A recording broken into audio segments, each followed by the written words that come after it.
The next supporting energy for this light transmission of the shakedown is strengthening our communication and really being aware of our communication. That it's time to be clear and straightforward with ourselves and with others, and to notice if we're having a difficulty, particularly when it comes to asking for what we need. That was a big theme within this communication piece, is can we ask for what we need?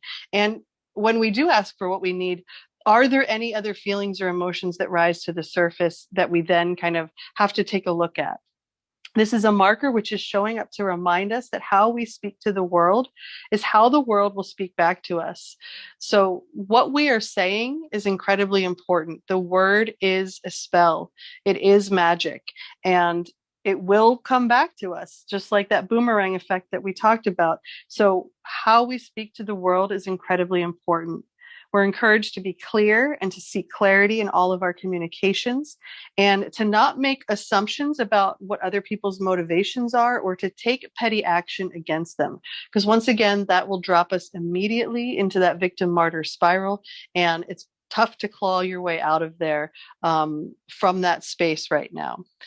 We're also being encouraged to clarify anything that remains cloudy between you and another. So this goes back to this making assumptions, which often causes much more of a kerfuffle than if we had just addressed it in the moment. So if there's anything that seems unresolved, this is the encouragement from Spirit to have that conversation.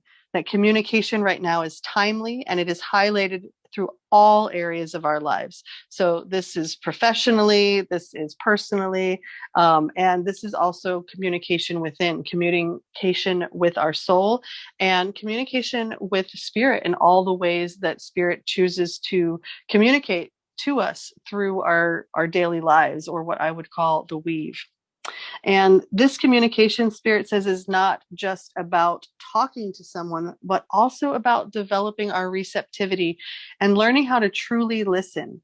Really listening in deep presence to what other people are saying, rather than having an immediate response prepared before they've even finished the sentence. And also to remain open, like Spirit said just a moment ago, to any spirit communication at this time. To ask and you will know, look and you will see, listen and you will hear, sense and you will feel. God speaks through all things. So when we get in that human space of like, man, like I'm not getting anything, I don't know where to go. Often we just have to kind of shake up and shift the energy just a little bit, take a different route to where you're going than you might normally take, or call someone you haven't talked to in a while, or text them, whatever feels most appropriate to you. But this feeling of just doing something slightly out of the ordinary, this actually kind of gives a signal to Spirit that we are not locked into our habitual patterns, but that we are ready to receive this new adventure that Spirit is speaking to.